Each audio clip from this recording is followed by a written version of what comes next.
Story 1. Having terminal brain cancer, astrocytoma, and not even knowing I was sick. I was in the ambulance service and had no warning signs until I collapsed. It destroyed my life, the job I loved, and I lost my driving license. The one thing that kept me going was the thought, never give in. Keep fighting until the end. Story 2. My shopping addictions started with retail therapy after my mom passed. Before I knew it, I was $40,000 in debt. I am now working 2 jobs to dig myself out of this situation. Story 3. My mom forgetting who I am. She was diagnosed with early-onset Alzheimer's in her late 50s. At first, it was little things. She would forget where she put her keys or call me by my sister's name. We all kind of laughed it off. But over time, it got worse. She started repeating the same questions over and over. She couldn't follow conversations. Then one day, she looked at me and just didn't recognize me. That broke something in me I don't think will ever fully heal. This woman raised me, sang me lullabies, and held my hand when I was scared. And now, when I walk into a room, she sees a stranger. I try to smile and be patient. I pretend I'm okay. But some days, I leave her house and cry in my car because I just miss her so much. And the cruelest part is, she's still here. Her body is here, but she is fading away piece by piece. It's like mourning someone who's still alive. I've lost friends, jobs, and even parts of myself trying to care for her and keep it all together. And I would do it all again in a heartbeat. But it's ruined the life I thought I would have. Story 4. I agreed to take care of my elderly mother after my father passed away. I have no idea what I am doing, and the financial situation keeps getting worse. Story 5. The stigma surrounding my mental illness persists. I am in remission and have never outwardly displayed my symptoms in an extreme way. However, once people realized I had a condition, I was often made to feel crazy and evil. Even those who were once very close to me and disapproved of my treatment often behaved similarly once the relationship ended. It is frustrating because I no longer have symptoms. I manage it very well.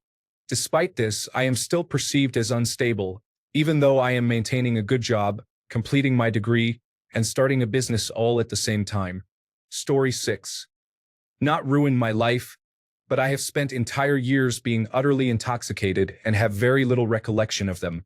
Years that I won't get back, and probably the reason I'm approaching 30 and still have no idea what I'm doing with my life. Story 7. Pregnancy and childbirth can be challenging. I love my children and wouldn't change them for anything, but I have faced serious health issues. I nearly died twice and have been in physiotherapy, occupational therapy, physical therapy, and receiving cortisone injections in my hips for 5 years. Additionally, I must take the glucose tolerance test every 2 years due to my increased risk of diabetes from gestational diabetes and experience constant heartburn from damage caused by hyperemesis gravidarum. A couple of months ago, I had a moment when I realized I was not in any pain for the first time in 7 years, and I burst into tears. Story 8. Psychosis ruined everything, and I'll never be the same again. People judge when you mention it, which makes it very isolating and embarrassing. I don't feel like a valid, real person. Story 9. My son's death has changed me completely. I hesitate to say that it has ruined my life. If I'm honest, I keep trying. He would never want me to feel this way. I also realize now that when people complain, things could always be much worse. I wish I were stronger. I'm doing my best to be a positive presence. I try to spend time outdoors, but I just don't feel like it anymore. I want to feel like it so badly. Story 10. Relationships with difficult men. I wouldn't say my poor choices in dating ruined me. Rather, they delayed my progress. Story 11. Autism. I am 27, nearly 28, and in my teens I thought it would get easier. It hasn't, and I do not know how much energy I have left. Story 12. Believing that at their core people are good. Then a group of parents targeted me. I disagreed with school district decisions. The venom and the nasty social media bullying were overwhelming. These individuals destroyed my faith in humanity. Story 13. What ruined my life the most was procrastination. Constantly putting things off, avoiding responsibilities, and allowing laziness to take over. Story 14. I used to see the best in people and loved helping and being around them. However, after years of others taking advantage of my kindness, it has completely destroyed my trust, made me cynical, and turned me into a person who dislikes most people. Story 15. Lack of career opportunities and support. I have never found a mentor with connections or experience to help boost my growth. I have found all my opportunities myself, but unfortunately, I have only been able to achieve so much since I come from a low-income household with parents who did not attend college. Now I am in a completely different field that I do not enjoy, but I earn a decent salary and have benefits in case of emergencies. I feel ruined because the life I always dreamed of will remain just a dream, even though it was once within closer reach. Story 16. Society. I don't often enjoy being a part of it. I think my life would be much more enjoyable if there were far fewer people. Story 17. I met a man while I was in community college in a music class. We ended up living together for 6.5 years. He was abusive and got me addicted to methamphetamine. I finally left him when he showed me a gun he had purchased. I stopped using drugs completely after I left him. I was in therapy for several years, but I'm not living a very fulfilling life. I struggle to trust men. Being single for so long is very lonely. Story 18. Medication-resistant epilepsy entered my life when I was 39 years old, and now at 45, I am recovering from brain surgery. I feel it has disrupted many aspects of my life, particularly my career, as I have been on medical leave for 2 years and 5 months. My long-term relationship of 7.5 years is also struggling as I recover. I have been told I am too sensitive, and it feels overwhelming. I underwent surgery where 3 holes were drilled into my skull, and part of the right side of my temporal lobe, along with the amygdala and hippocampus, was removed. My emotions have been unstable since the procedure. Story 19. Going to university was easily the biggest mistake I will make in this life. I am 32, it has been paid off, and I am completely free from it, but what a waste of time and money that could have been better used. Story 20. Being a chronic people pleaser. I spent my 20s saying yes to everything and everyone, trying to make others happy while completely neglecting myself. Story 21. I believed that adults were mentally mature just because they were adults. I wish I had been born knowing that people often hide their issues and can be deceptive. Story 22. Social media. Life would be so much better without the constant need to check in on or observe others. Every time I go on social media, I feel drained after spending hours scrolling aimlessly. It's difficult to be present when information is constantly thrown at you. Story 23. I have always been afraid of men I don't know unless I know their families. When I was 16, I escaped a serial killer who had taken my classmate and friend. It affected me deeply. Story 24. My parents chose drugs over my brothers and me. I'm 25 now and still dealing with my abandonment issues. It's tough. Story 25. Dopamine addiction. I probably spend 90% of my waking hours chasing dopamine.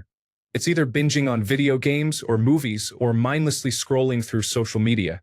If I spent even a quarter of that time pursuing a career or investing in hobbies or education, I would likely be a millionaire or at least hold a degree. However, I find myself stuck in a cycle of trying to improve my life through college, feeling bored or stressed, and then returning to chasing dopamine. I have already failed out of university twice because I fell too far behind in my studies. My life could be worse, but it could be so much better. Story 26. Attention deficit hyperactivity disorder and depression often lead to a lack of motivation. I constantly hear a voice in my head saying, "Why bother trying to do this new thing if I'm probably not going to be any good?" I perform well once I get comfortable with a task, but that inner voice can be quite discouraging at times. Story 27. My father returned from work drunk every day and died when I was 6. My brother, who was 28 years old, died when I was 14 after being hit by a car while intoxicated. My mother is still a high-functioning alcoholic. Story 28. Lifting weights with improper form can result in back, knee, and shoulder injuries. These injuries can also lead to mental health issues. Story 29. The grass is always greener mentality is inescapable. I have been practicing gratitude, and that has really helped me appreciate what I have and what I am doing instead. Story 30. Being born with a disability has impacted my social life, career opportunities, and romantic prospects. Every facet of my life is affected by it. Story 31. No. Stop it, everyone. I mean it.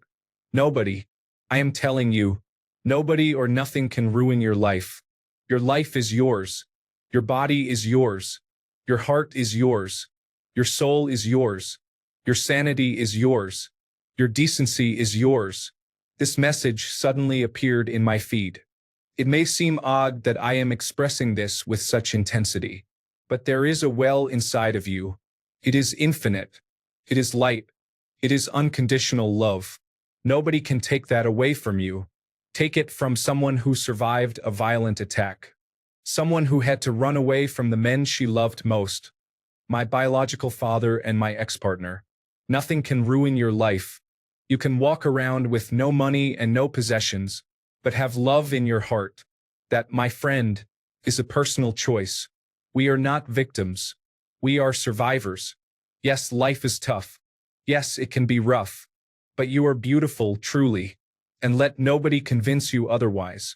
If this message can save someone's life, then I am happy I wrote it. Story 32. I dislike repeatedly stating this, but my life has been permanently changed since the former president announced his candidacy. My relationship with my parents has shifted. My professional life as a federal employee is now affected, and I am exhausted from seeing his face everywhere. I usually remain calm, but he triggers me in ways I never thought possible. Story 33. Challenging jobs, unemployment, inadequate qualifications, depression, a difficult relationship with an ex-partner, a parent with whom I have a strained relationship, another parent whom I love but is battling cancer, and overall poor physical health. Story 34. After reading many of the replies here, I can conclude that nothing has ruined my life. I have things I want to improve and I'm working on them, but they haven't held me back or ruined my life. Life is pretty awesome. It's what I make of it, and I am thankful for my life as it is. Story 35. My parents have made many bad decisions that affect me. My parents' siblings are successful and well-adjusted. I don't understand why I was born into this family. Story 36. Drugs and alcohol took a major part of my life from me. If only I could do it again. I have been sober for 7 years, and things are great. I missed so much. Story 37. Childhood experiences resulted in fear, fight or flight feelings, and low self-worth. These unresolved issues continued into adulthood. As a result of not having a proper childhood, I find being an adult challenging. Story 38. Not being able to stay disciplined with money is challenging. It can lead to difficulties in managing debt and training oneself to save or invest effectively. Story 39. People are crossing the United States borders. Thankfully, Trump is taking action to enforce immigration policies. Story 40. Getting married and then getting divorced.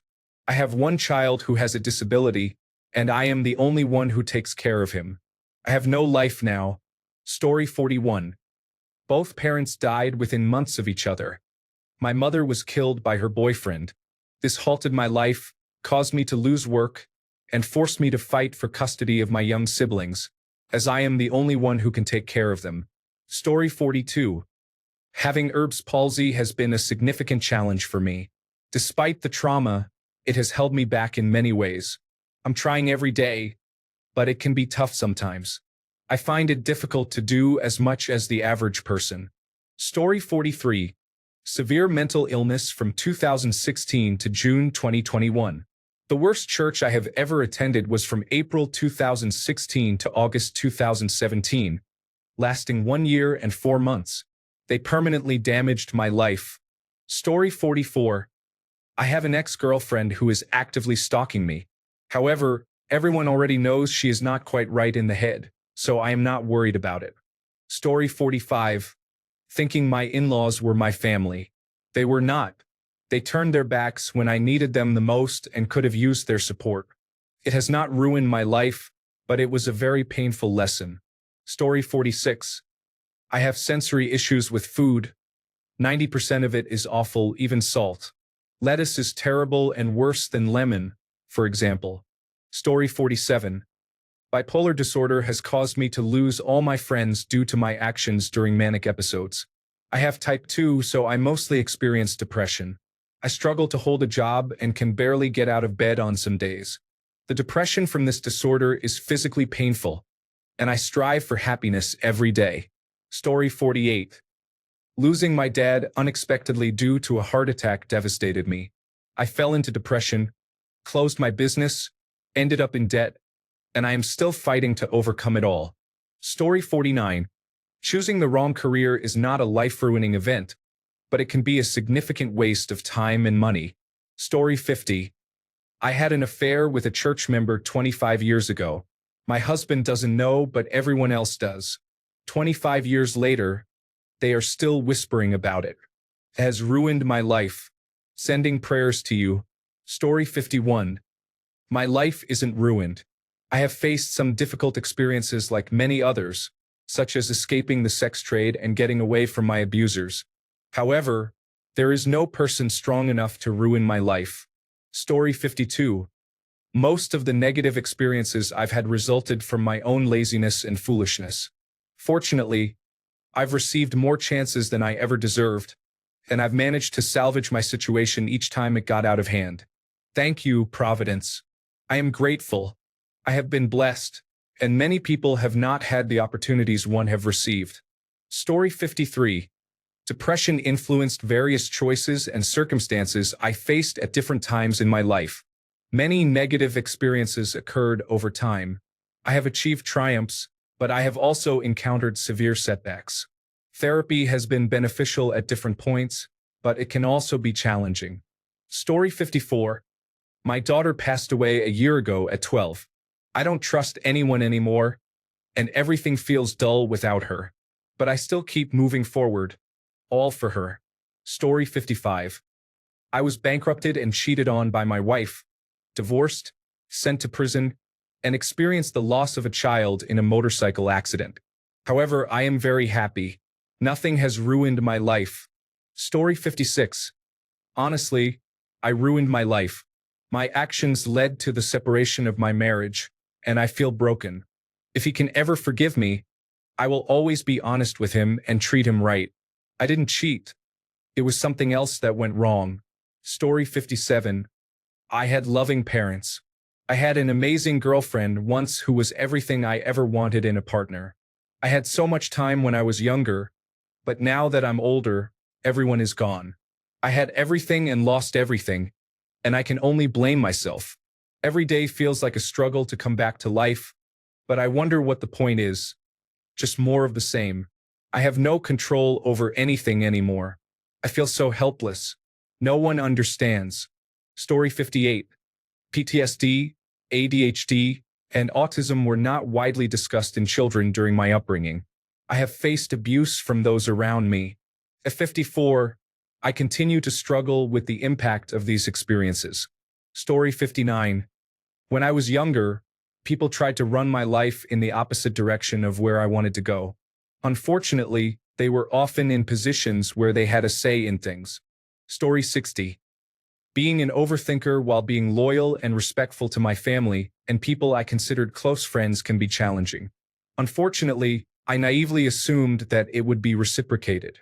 I found out the hard way when my marriage ended, and my ex left me along with their responsibilities. I hoped my family would at least feel sorry about the turmoil that followed for the next 5 years. I was raising my young children, caring for my elderly mother, and working a full-time job. I experienced unexpected losses and my mother faced health issues. Yet my family didn't seem to care, and my friends sided with my ex. I wasted too much time worrying that I had done something wrong. Finally, a realization came to me, and I stopped letting my thoughts negatively impact my life. My ex did me a huge favor by leaving, as their drama is gone, and now I have peace. Story 61. Not properly researching what to do when my partner and I decided to move in together in real life caused significant issues. The first place we chose was not suitable for our needs, leading my partner to develop health problems that still affect us today, long after we relocated. These health issues prevent us from doing much beyond simply maintaining our well-being, and doctors' tests have not detected anything wrong. We have no idea how to resolve this. Story 62. I said some things that I shouldn't have when I was drunk. I've lost some of my closest friends because of this, and they may never forgive me. I'm completely sober now, and I'm committed to never making the same mistake again. Story 63. I met someone on Instagram whom I really wish I had not met at all. I have been in a depression because of this for months now. Story 64. Ruined, no, but it has taken me 30 years to disassociate from being perceived as fat. I grew up always a bit bigger than my friends, who I now realize are very skinny. I was always called fat in school. I remember being 19, trying to lose weight while weighing 165 pounds at a height of 5 feet 11 inches. Now at 29, I aim to get down to 175 pounds after gaining weight due to the perception of being fat. Story 65.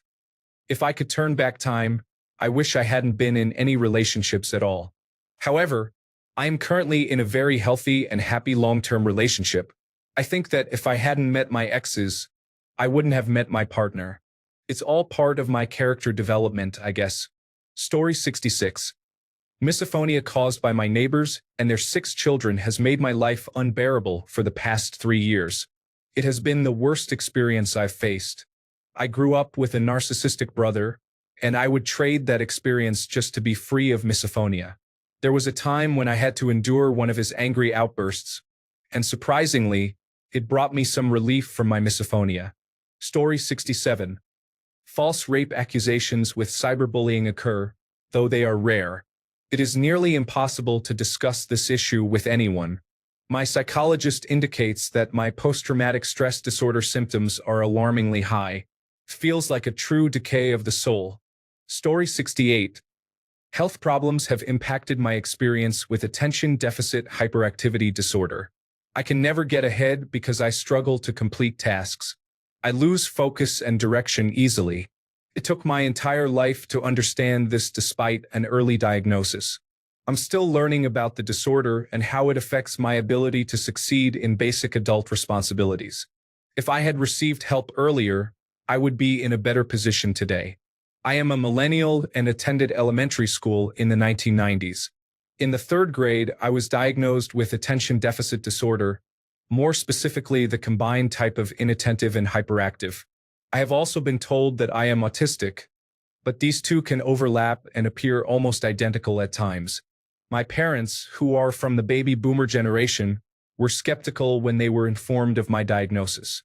My mother admitted that something wasn't quite right with me, but that was the extent of the help I received. In school, due to the No Child Left Behind policy, I was promoted through grades until middle school when it became clear that I was struggling in every subject. I didn't do homework and could barely sit still in class. I struggled socially and often hid in the classroom. They placed me in special education, which led to an individualized education program. Most of my peers were severely autistic or had developmental disabilities. Many of them were nonverbal. By 6th grade, while they were still learning to read, I was reading at least 1 book a day, which prompted the school to consider returning me to regular classes. Instead, the school hired a tutor to help with my worst subjects, particularly math, but I still struggled to sit still and absorb the material. The tutor informed the school that I understood math concepts but had difficulty with the written work. They attributed this to my learning disability and returned me to regular classes. I never graduated. I dropped out and began working. In my late 20s, I started general educational development classes and learned math for the first time, though I have yet to reach algebra. I passed the reading and language arts test at a college level, but it's the math that holds me back. In my experience, I cannot focus long enough on math to fully grasp it, so I will always struggle in that area. Words and language are far more stimulating to me. Attention deficit hyperactivity disorder is all about stimulation, and it significantly influences your life, whether due to external factors or internal thoughts. It is a constant struggle, and as you can imagine, I am financially challenged. Not everyone with this diagnosis is poor or unable to succeed, but I keep trying. If I had faith in medication, I would be taking it. Some of my peers mentioned that medication like Adderall has positively changed their lives. If you are a parent reading this and suspect these traits in your child, do not wait to seek guidance. They will absolutely need extra support to navigate adulthood. By starting early, you can help prevent severe struggles later on, but this all depends on the severity of the disorder and other individual factors. Story 69. It all boils down to one major issue that affects everyone's life: capitalism. Think about it. We have one life, and you wake up every day to the uncertainty of chance. The more money your family has, the more options you will have. If you are less fortunate, you work hard all your life to pursue that essential goal: financial stability. Story 70. My health in general, the treatment I received from doctors was supposed to help but made me much worse. Physical therapy caused me immense suffering, and I felt like I was genuinely going to die from the pain. Thinking someone was my friend while they took advantage of me to cook, clean, and shop for them, just because I didn't have a job, though I still contributed to rent and bills, was difficult, especially while I was at my worst health-wise. This led to further degradation, harassment, and judgment due to my struggles, as they did not care about what I was going through and would not accept my struggles as real, even though they had to listen to me crying out in pain for hours on end regularly. It also had the effect of making me distrustful of people and wanting to avoid getting close to anyone, which for a lonely, socially anxious introvert only made an already difficult situation worse. Thanks a bunch for sticking around till the end of the video. Remember to subscribe, and until next time, stay awesome and goodbye.